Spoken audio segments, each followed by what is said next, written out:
வாரிநாட் சுவாமி சொல்வார், தாழ்வு உயர்வு என்பதெல்லாம் வெளியில, கோயிலுக்குள்ள என்ன உயர்வு தாழ்வு இருக்கு? எல்லாம் ஒன்றுதான். பகவான் சன்னிதானத்துல என்ன உயர்வு தாழ்வு இருக்கு?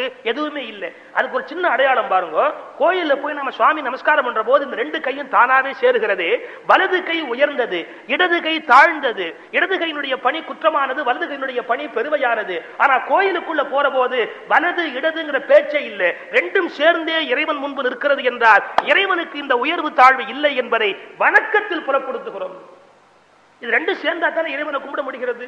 அதுபோல் இந்த உயர்வு தாழ்வு இதையெல்லாம் நீத்து வேண்டுதல் வேண்டாமைக்கு அப்பாற்பட்டவன் இறைவன் என்பதாலே பாதரட்சையாக கிடக்கிற ஒன்று பட்டத்திலே ஏறி உட்கார்ந்ததுனா பாதுகாப்பட்ட விஷயம் நம்முடைய இந்திய நாகரிகத்தினுடைய அடையாளம், மனித வர்க்கத்தினுடைய வளர்ச்சிக்கு ஒரு மிகப்பெரிய விளக்கம்.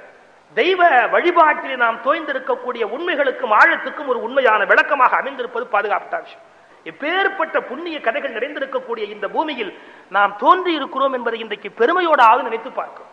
பாதுகைக்கு பட்டம் ஏற்றுகிறான். அண்ணன் வரவில்லை என்றாலும் அவன் திருவடியாவது ஆள வேண்டும் என்ற எண்ணத்தோடு பரதன் வாழ்கிறான். இந்திரியங்களை அவித்து தன் இந்திரிய சுகங்களை விட்டுவிட்டு 14 ஆண்டு தவம் செய்து கொண்டிருக்கிறான் பரதன். ராமபெருமான் அங்கிருந்து புறப்பட்டு அந்த தண்டகாரண்யத்துக்குள்ளே வருகிறார். பல்வேறு பகுதிகளுக்குள்ளே அந்த யாத்திரை பல காலம் நிகழ்கிறது. விராதனை வெல்லுகிறார். அதெல்லாம் ரொம்ப அருமையான இடம். அந்த விராதன் துதி உண்மையான ஒரு மாபெரும் பேர் இலக்கியம். ராமனை பரம்பொருள் என்று விராதன் துதிக்கிறார். ராதன் முதல்ல சீத்தையை கவர்ந்து கொண்டு ஓடினானா, பிறகு ராமலட்சுமணர்கள் சண்டையிட ராமலட்சுமணர்களை எடுத்துக்கொண்டு சீத்தையை கீழே விட்டானா. பிராட்டி சொன்னாலாம், வாண்டாண்டா பாவி, என்ன கீழே விட்டாலும் புலியோ சிங்கமோ திங்க போறது, அதை விட என்ன எடுத்துக்கொண்டு இந்த 2 பேரையும் கீழே விட்டுட, அவர்களாவது வாழட்டும். அந்த 2 பேரையும் சுமந்து கொண்டு போகிற போது ராமலட்சுமணர்களுடைய தோள் சுமந்து கொண்டு ஓடுகிறான் விராதன். பிராட்டி பின்னாலே அழுது கொண்டு ஓடி வந்தாளாம். லட்சுமணன் ராமனை பார்த்து ஒரு கேள்வி கேட்டாரா, என்ன அக்கிரமம், பிராட்டி அழுது கொண்டே வருகிறா, நீர் பேசாம சிரித்து கொண்டே வருகிறீரே, இவனை கொல்லப்படாதா, தோளை வெட்டப்படாதா, இவரை ஏதாவது செய்யப்படாதா, என்ன சிரிப்பு வேண்டி கிடக்கிறதுன்னு கேட்டான் லட்சுமணன். ராமன் சிரித்து கொண்டே சொன்னாரா, உனக்கு தெரியாது, இவ வர்ற போதெல்லாம் இன்னும் எவ்வளவு தூரம் நடக்கணும், எவ்வளவு தூரம் நடக்கணும், எவ்வளவு தூரம் நடக்கணும்னு கேட்டுக்கிட்டே வந்தா. இப்ப பத்தியா கிடுகிடு பேசாம ஓடி வர்றா. நமக்கும் கால் வலிக்குது, சுகமா உட்கார்ந்து போயிட்டு இருக்கிறோம். ஏக நின்ற எல்லை பெரிது, நம்ம போக வேண்டிய தூரம் ரொம்ப பெருசு. ஓசில ஒரு சவாரி கிடைச்சிருக்கு, போவோமே. அதாவது அவர்கள் வீரம் எப்படிப்பட்ட வீரம்னு விளக்குகிற, அச்சம் இல்லை, அவனை வெல்ல முடியும்னு தெரியும். எந்த துன்பத்திலேயும் அந்த நகைச்சுவை உணர்ச்சி இருக்கு. மகாத்மா காந்தி சொன்னார், சென்ஸ் ஆஃப் ஹியூமர்ங்கிற ஒண்ணு மட்டும் எனக்கு இல்லைன்னு சொன்னா நான் என்னைக்கோ செத்துருப்பேன். உண்மை.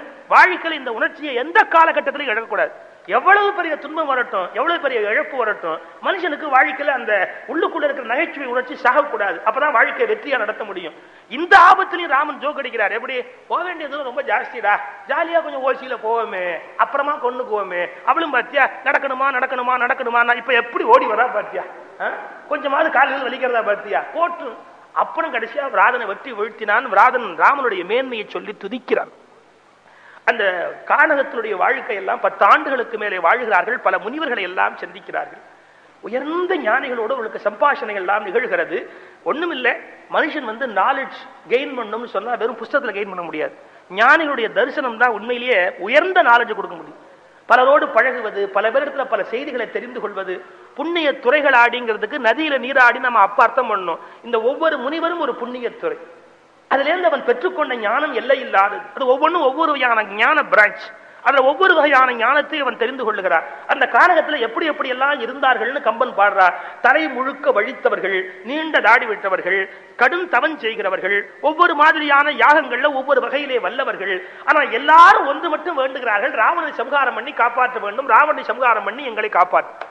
அப்படி எல்லா முனிவரிடத்திலேயும் வரம் பெற்றுக் கொண்டு அகஸ்தியரை சந்திச்சு அவர்களுடைய அன்பை பெற்று, அதுல ஒரு அழகு பாருங்க. இந்த அகஸ்தியரை போய் பார்த்தாரா, ராமன் நமஸ்காரம் பண்ற போது நின்ற அந்த முனிவனை இந்த நெடியோன் வணங்கினான்.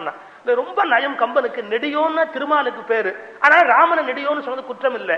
அதுல இன்னொரு குறும்பு இருக்கு. என்னன்னா, அகஸ்தியனை குள்ளம் என்று எழுத எனக்கு மனம் வரவில்லை, இவன் நெட்டையானவன். அப்ப இவர் நெட்டையானவன் அவர் குள்ளமானவன் நீங்களே அர்த்தம் பண்ணிக்கோங்க. ஏன் அனாவசியமா என்ன சர்ச்சைக்கு உண்டாக்குறீங்க? அப்படி போற போக்கிலே கம்பனுடைய புலமை.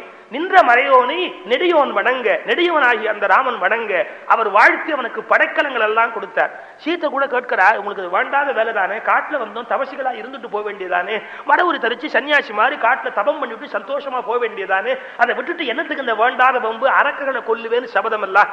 அந்த சீதைக்கு ராமன் ஆறுதல் சொல்லுகிறார். ஆனா அகஸ்தியருக்கு தெரியும் என்ன நோக்கத்துக்கு வந்திருக்கிறான், அதனால ஆயுதங்களை கூட வழங்குகிறார். இப்படி மகிழ்ச்சியாக கானகத்திலே ஆரண்யத்திலே மிகுந்த மகிழ்ச்சியாக வாழ்கிறார். அந்த காண்டத்துக்கு ஆரண்ய காண்டம்னு ஏன் பேர் வச்சான்னா, ஆரண்யத்தில் தான் வேதங்கள் உருவாகின, உபனிஷதங்கள் உருவாகின. முனிவர்கள் சர்ச்சை, ரிஷிகளுடைய சர்ச்சை, இவைதான் இந்தியாவினுடைய ஞானத்தினுடைய உருவான பூமி, உருவான களம். அதனால்தான் ஆரண்ய காண்டத்துல முனிவர்களை சந்திக்கிற காட்சி அமைத்து ராமனுக்கு ஞானம் வந்த பகுதியை, ஞானத்தை சேகரித்துக் கொண்ட பகுதியை ஆரண்ய காண்டகம் என்ற ஆதிகவியும் கம்பனும் அமைத்து ஆரண்யத்தில் வேதங்களும் உபனிஷதங்களும் உருவான ரகசியத்தை நமக்கு மீண்டும் நினைவூட்டினார்கள். இப்படி மகிழ்ச்சியாக இருந்து கொண்டு வருகிற போது அவர்கள் பச்சவடியை நோக்கி பயணம் செய்கிறார்கள். அகஸ்தியருடைய வழிகாட்டுதலே அந்த திசையை நோக்கி போகிறார்கள். தொலைவில் ஜட்டாயுவை பார்த்தார்கள். எவ்வளவு ஜடையோ அத்தனை ஆயுஷுடைய மிகப்பெரியவர். அவர் தசரதனுக்கு நண்பர். இதுல கொஞ்சம் வித்தியாசம். ஒரு மரத்துல ஒரு கடையில ஜட்டாயு இருப்பதாக காட்சியை அறிமுகப்படுத்துவார் வால்மீகி. கம்பன் வேற மாதிரி கொண்டு போனா ஒரு மலை, அந்த மலைக்கு மேல ஜடாயு உட்கார்ந்து இருக்கிறார். இப்படி ஒரு இறக பரப்பி இருக்கிறார், இப்படி ஒரு இறக பரப்பி இருக்கிறார். அது எப்படி இருக்கிறதுனா மலைக்குள்ளே இருந்து ஒரு தகதகென்று ஒரு சூரியன் உதித்து வருவதை போன்ற ஒரு காட்சியாக அது காட்சி தருகிறது. தொலைவில் இருந்து பார்த்தார்கள்.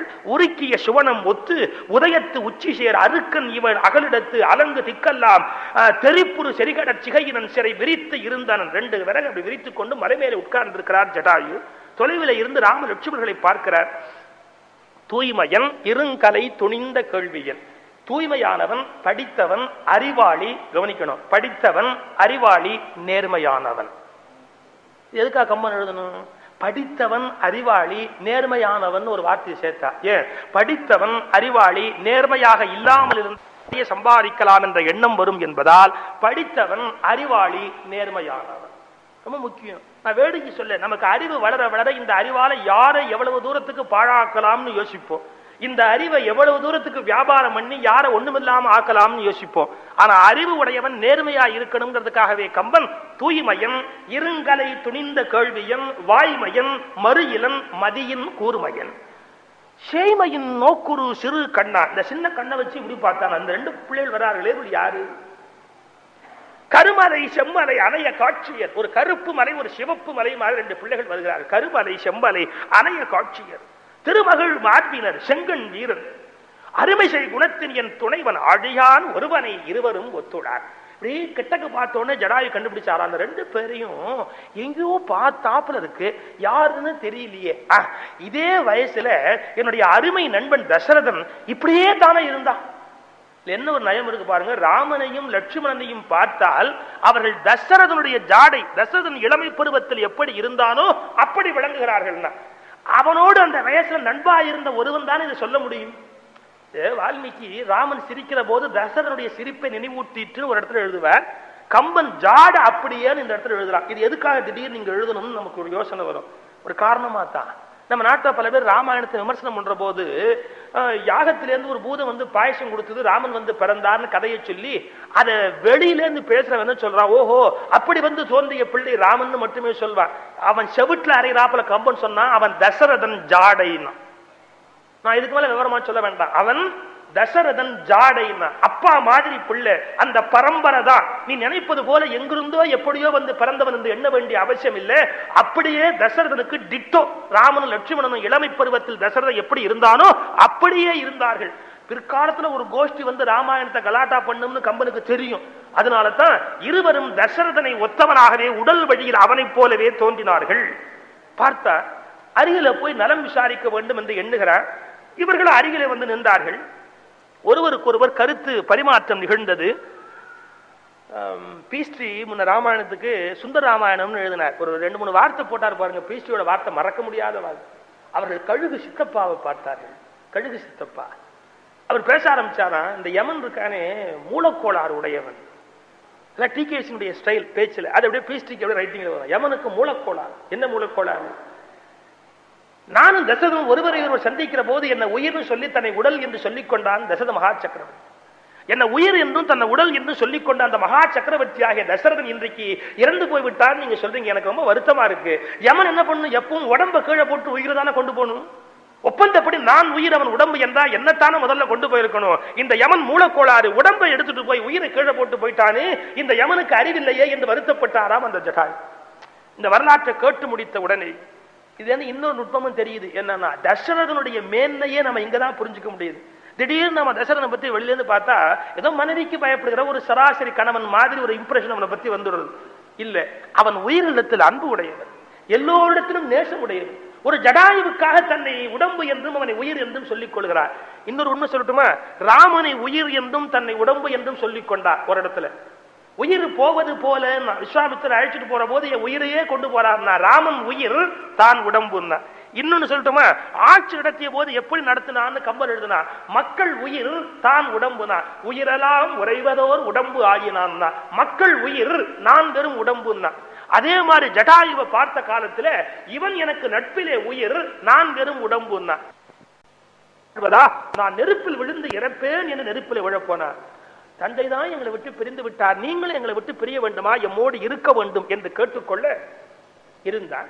பிறகு அப்பா இறந்துட்டானா நீ ராஜ்யத்தை ஏற்றுக்கொள்ள வேண்டியவன் ஆயிட்டு நீ ஏன் வந்தேன்னா ஒரு சின்ன அழகு. ராமன் பதில் சொல்லல, தாதை கூறலும் தம்பியை நோக்கினன், நீ ஏன் வந்துட்டேன்னு கேட்டார். ராமனே சொல்ல முடியாது இல்லையா. திரும்பி லட்சுமணனை பார்த்தார். அவர் ஒரு எல்பி ரெக்கார்ட் ஃபுல்லா வச்சிருக்கிறார். கம்ப்ளீட் ஹிஸ்டரிய படப்பட படப்பட படப்பட சொல்லி முடிப்பார். அதுல கைகைக்கு 2-3 வாங்கு கூட வாங்குவார். அப்படி இப்படிமா அதெல்லாம் ரைட் கம்ப்ளீட்டா சொல்லி முடிச்சார்.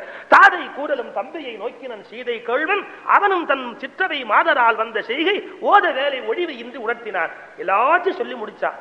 இப்ப ஜடாயு சொன்னாரா, உண்மையில் இப்போதுதான் நீங்கள் என் பிள்ளைகள். ஏன் அப்பா இறந்த உடனே ஆட்சிக்கு சண்டை போடாம நீ தம்பிக்கு கொடுப்பேன்னு கொடுத்துட்டு வந்திருக்கிறிய சத்தியத்துக்காக உண்மையில நீ இப்பதான்டா எங்களுடைய அருமை பிள்ளைகள். நான் உண்மையில தயரதன் சார்பில் உன்னை வாழ்த்துகிறேன். வல்லை மைந்த அம்மன்னையும் என்னையும் எல்லையில் புகழ் எய்து வித்தாய். உன்னுடைய கொள்கையால எங்களெல்லாம் வாழ வச்சுட்டடா, நீ நல்ல பிள்ளை. அதான் அவரால் முடிஞ்சது எப்படி, இந்த இறகுகளால தடவி கொடுத்தார். தன்னுடைய இறகுகளால் அந்த 2 குழந்தைகளையும் அப்படியே தடவி கொடுத்து நீங்கள் ரொம்ப உத்தமர்கள் வாழ்க என்று சொல்லி பிறகு நண்பனுக்கு செய்ய வேண்டிய அந்த கடமைகளை எல்லாம் செய்துவிட்டு நீங்க ஒன்னும் கவலைப்படாதீர்கள், உங்களை நான் அழைத்துக் கொண்டு போகிறேன் என்று மெல்லிய தன்னுடைய இறகு அப்படி பரப்பினா பெரிய நிழல் கிடைத்தது. அதில் இவர்கள் மூவருமாக நடந்து வந்தார்கள். கோதாவரியை வந்து அடைகிறார்கள். அந்த கோதாவரி சான்றோர் கவியென கிடந்த கோதாவரி. கம்பனுடைய கற்பனை. கவிதைக்கும் நதிக்கும் ஒற்றுமை சொன்னா, கவிதையில் துறை உண்டு, நதியில் துறை உண்டு. நதியில் செல்வம் உண்டு, கவிதையில் செல்வம் உண்டு. நதியில் குளிர்ச்சி உண்டு, கவிதையில் குளிர்ச்சி உண்டு. நதியில் ஆழம் உண்டு, கவிதையில் ஆழம் உண்டு. கவிதை பிரவாகமாக வருகிறது, நதி பிரவாகமாக வருகிறது. எனவே சான்றோர் கவியென கிடந்த கோதாவரியை கண்டார். அந்த கோதாவரிக்கு பக்கத்திலே பஞ்சவடியிலே போய் தங்குகிறார்கள். தங்குகிற போது ஒரு இயற்கை காட்சியிலே தம்மை மறந்தவர்களாக மகிழ்ந்து வாழ்கிறார்கள். நிறைய சொல்லலாம். ஒரு இடம், அதாவது ராமனு சீத்தையும் ஒரு வார்த்தை கூட பேசாமலேயே அன்பை செலுத்திக் கொள்வதற்கு ஒரு காட்சியை புறப்படுத்த வேண்டும் என்று விரும்புகிறார் நம்முடைய மகாகவி. ஒரு காட்சியை சொன்னோம். சீத்தை நடக்கிறாள், எதிரில் ஒரு அன்னப்பறவை வருகிறது. அந்த அண்ணன் சீத்தையை பார்த்தோன்னு கொஞ்சம் வெக்கப்பட்டு ஒதுங்கி போய் நின்னுது. ஏன் நாம இந்த அம்மா நடக்க முடியாதுன்னு அதுக்கு ஒரு சின்ன வெக்கப்பட்டு ஒரு ஓரமா போய் ஒதுங்கி நின்னது. ஆனா ராமன் இப்படி பார்த்தாரா, அன்னத்தை பார்த்தார், சீத்தையை பார்த்தார், சிறியதா ஒரு சிரிப்பு சிரித்தாராம். ஓதிமும் ஒதுங்க கண்ட உத்தமன் உழையலாகும் சீதைதன் நடையை நோக்கி சிறியதோர் முறுவல் பூத்தார். இதுல ரொம்ப சிக்கனம். சிறியதோர் முறுவல், பெருசா சிரிக்கப்படாதா? சிரிக்க முடியாது. ஏன்னா அழகான பெண்ணை கானகத்துக்கு அழைத்து கொண்டு வந்திருக்கிற பொறுப்பான கணவன் அப்படி சிரிக்க முடியாதுன்னு. எவ்வளவு சந்தோஷமா இருக்க முடியும்? எவ்வளவு சந்தோஷம் இருந்தாலும் பொறுப்பு இருக்கு இல்லையா? அதனால அதுக்கு மேல சிரிக்க முடியாதுன்னா ஒரு அளவா சிரிச்சானா. அன்னம் ஒதுங்க, சீத்தையின் நடையை கண்டு அன்னம் ஒதுங்குவதை கண்டு அந்த அன்னத்தை பார்த்து சீத்தையை பார்த்து உன் நடை அழகா இருக்கிறதுன்னு பாராட்டுதல் வாசிச்சு கொடுக்கல. இந்த அன்னத்தை பார்த்து சீத்தையை பார்த்து ஒரு சிரிப்பு சிரித்தா, சிறியதோர் முறுவல் செய்தார். இதுக்கு அடுத்த வார்த்தை அதை விட அற்புதம். சீத்தைக்கு பதிலுக்கு ராமனை பாராட்டணும். உடனடியா என்ன பாராட்ட முடியும்? வெக்கப்பட்டு இப்படி தலையை திரும்பினா அந்த நதியிலே நீராடி விட்டு தண்ணீர் அறிந்து விட்டு கம்பீரமாக ஒரு ஆண் யானை நடக்க தொடங்கியது. தண்ணீர் அறிந்து விட்டு போகிற ஆண் யானை நடந்தது. ராமனை பார்த்தவுடன் அது வெட்கப்பட்டு தலை குனிந்து கொண்டு நடந்தது. அந்த ஆண் யானை ராமன் நடைக்கு தோற்று நடக்கிற காட்சி தன் கண்ணாலே பார்த்து ராமனை பார்த்து புதியதோர் முறுவல் பூத்தாள். ராமன் சிறியதோர் முறுவல் செய்தான், சீத்தை புதியதோர் முறுவல் பூத்தாள். என்ன வித்தியாசம்? அன்னத்தின் நடையும் சீத்தையினுடையும் ஒப்பிட்டு ராமன் சின்னதா ஒரு முறுவல் சிரித்தார். இதுக்கு என்ன பேரு? வாய் விட்டு சிரிக்கல, ஒரு அளவா ஒரு எச்சரிக்கையா சிரிச்சா. நான் கூட சொல்றது உண்டு, நாம கூட சில சமயத்துல ரொம்ப சிரிக்க மாட்டோம், சிரிச்சு வைப்போம். இப்ப கடைவீதி வழியா போறோம், பஜார் வழியா போறோம், கூட வர்றா வீட்டுல என்ன சொல்றா, அந்த ஷோகேஸ்ல இருக்கிற ஒரு பொம்மையை பார்த்து அந்த புடவை எவ்வளவு அழகா இருக்கு பாத்தீங்களா அப்படின்னு உடனே நாம லேசா ஒரு சிரிப்பு சிரிச்சு வைப்போம். ரொம்பவும் சிரிக்க மாட்டோம். ஏன்? அவ்வளவு சிரிச்சோம்னா அதே அளவுக்கு பர்சையும் திறக்கணும். வாயை திறந்த அளவுக்கு பர்சையும் திறந்து வெளியில எடுக்கணும். சிரிக்காமையே இருந்தா என்ன ஆகும்? ராத்திரி சமையல் ஒரு மாதிரியா ஆயிடும். அதனால சிரிக்கவும் முடியாது, சிரிக்காம இருக்கவும் முடியாது, ஒரு அளவா சிரிக்கும். இப்ப அது மாதிரி ராமனுக்கு ஏதாவது ஒரு எல்லையா? இல்ல. அவருடைய அழகு ஆபத்தாகி விடுமோ என்கிற அச்சம் இருப்பதாலே ஒரு பொறுப்புள்ள கணவனால் மிக மகிழ்ந்து சிரிக்க முடியாது. ஆனா மனைவியினுடைய அழகை பாராட்டாமல் இருக்க முடியவில்லை. எனவே அது செயற்கையாக புறப்பட்ட சிரிப்பு. செய்தான், முறுவல் செய்தான், சிறியதோர் முறுவல் செய்தான். பிராட்டி கவலை இல்லை, அவளுக்கு ஒண்ணுமே தெரியாது, உலகம் தெரியாது. அவள் சிரிப்ப செய்யல, முறுவல் பூத்தாள்னா. ஏன்? அவளுக்கு புன்னகை பூத்து வெளியிலே புறப்பட்டு வந்தது. அந்த மகிழ்ச்சி அவளை அறியாமலேயே மிகப்பெரிய புன்னகையாக புறப்பட்டதாலே அவள் புன்னகையை பூத்தாள்னா, புதியதோர் முறுவல் பூத்தாள். அதுவும் எப்படி? தண்ணீர் அருந்தி போகிற யானைன்னா. கம்பனுடைய வார்த்தை பாருங்க. இந்த யானை வெளியிலெல்லாம் சுற்றிட்டு தண்ணீர் குடிக்க வர போது களைச்சு போய் வரும். அந்த நடைய ஒப்பிடல. ஏன்? அது சோர்ந்து வருகிற நடை. தண்ணீர் குடிச்சதுக்கு அப்புறம் பாருங்க, துதிக்கையில அடிச்சு தண்ணியை ஒரு யானை இன்னொரு யானை மேல தெளிச்சு விளையாடிட்டு தண்ணீர் அருந்து விட்டு போகிற போது நடக்கிற நடை இருக்கு, அது ஒரு மாதிரி இருக்கு. இந்த யானை தண்ணீர் அருந்திய பிறகு நடக்கிற நடை இருக்கு, அது கம்பீரத்தினுடைய உச்சி, கம்பீரத்தினுடைய எல்லை. அந்த யானையுடைய நடையை போல ஓதிமம் ஒதுங்க கண்ட உத்தமன் உழையலாகும் சீதை தன் நடையை நோக்கி சிறியதோர் முறுவல் பூத்தான். மாதவள் தானும் ஆண்டு அந்நீர் உண்டு மீளும் போதகம் நடப்ப நோக்கி புதியதோர் முறுவல் பூத்தாள். ஒரு வார்த்தை வசனம் இல்லை. நான் எதுக்கு சொல்ல வந்தேங்கிறத சொல்றேன். இன்னைக்கு வசனமே இல்லாம ஒரு காட்சியை அமைக்கிறது நாம ரொம்ப பெரிய விஷயமா சொல்றோம். பாருங்க சார், அவர் படத்துல டயலாகே கிடையாது, அப்படியே டைரக்டர் பேசுறார். பாத்திரங்கள் பேசல, டைரக்டர் பேசுறாருங்கிறோம். ஒரு இலக்கியத்தை ஒரு காட்சியை சொல்ற போது, அதாவது மகிழ்ச்சியோ துக்கமோ, வானமே அழும், பூவே கண்ணீர் விடும், பூவே சிரிக்கும், அதெல்லாம் பார்த்தா டைரக்டர்ஸ் மூவி. இப்பெல்லாம் டைரக்டர் படம், நடிகனுக்கு முக்கியத்துவம் இல்லை, வசனமே தேவையில்லை. எப்படி டைரக்டர் பேசுறாரு பாருங்க. கேமரா பேசுது அப்படிங்கிறார். ஏன் கேமரா பேசுது? நடிகனுக்கு பேச வரல, அதனால கேமராவே பேசுது. நம்ம அதையும் ரொம்ப பெருமையா சொல்றோம். பாத்தீங்களா, கேமராவே பேசுதுன்னு. கம்பன் எவ்வளவு பெரிய ஆதிக்கவி, எவ்வளவு பெரிய மகாகவி. அவன் பாருங்க, ராமன் ஒரு வார்த்தை பேசல, சீதை ஒரு வார்த்தை பேசல, ஒரு காட்சி தான். அன்னத்தை பார்த்து சீதையை பார்த்து சிறியதோர் சிரிப்பு, யானையை பார்த்து ராமனை பார்த்து புதியதோர் முறுவல் என்று இருவரும் ஒரு வார்த்தை பேசாமலேயே அன்பை பரிமாறிக்கொண்ட அந்த அற்புதத்தை கம்பன் சொல் ஓவியமாக வடித்து காட்ட. இந்த இனிய இல்லறத்துக்குள்ளே ஒரு புயல் நுழைந்ததை போல சூர்ப்பு நகை நுழைகிறாள். முறம் மாதிரி நகமுடைய அந்த பேய் உள்ளே நுழைகிறாள். அவருடைய தோற்றம் எப்படி இருக்குதா? செம்பராகம் படச்செறிந்த கூந்தராள், வெம்பராகு தனி விளைந்த மெய்கிறாள். ராகு பயப்படும்படியான தோற்றத்தை உடையவள், செம்பராகம் படச்செறிந்த கூந்தராள், காப்பர் வயர் மாதிரி கூந்தல். காப்பர் வயர் எப்படி இருக்கும்? சக்கச்செவேல் ஸ்டிஃபா, அது மாதிரி அவருடைய கூந்தல். அதாவது அங்க ஒண்ணு, சில பேர் வெல்வெட்ல ஒரு குண்டூசி குத்துறதுக்கு ஒண்ணு வச்சிருப்பா, இங்க ஒரு 4 குண்டூசி, அங்க ஒரு 4 குண்டூசி குத்தி வச்சிருப்பான். அது மாதிரி அதுக்கு தலை இப்படி நின்றுகிட்டு 1 2 3 அப்படி கூந்தல் அடங்கி இருப்பது, பணிந்திருப்பது என்பது உயர்ந்த ஒரு இயல்பு. அப்படியே நிக்குது காப்பர் வயர் மாதிரி, சக்க செவேல்னு. இது போதாத குறைக்கு ராகு இவளை பார்த்து வெம்பணும். வெம்ப ராகு விளைந்த மெய்யினாள்னா, ராகு இவளை பார்த்து அஞ்சும்படியான தோற்றத்தை உடையவள்.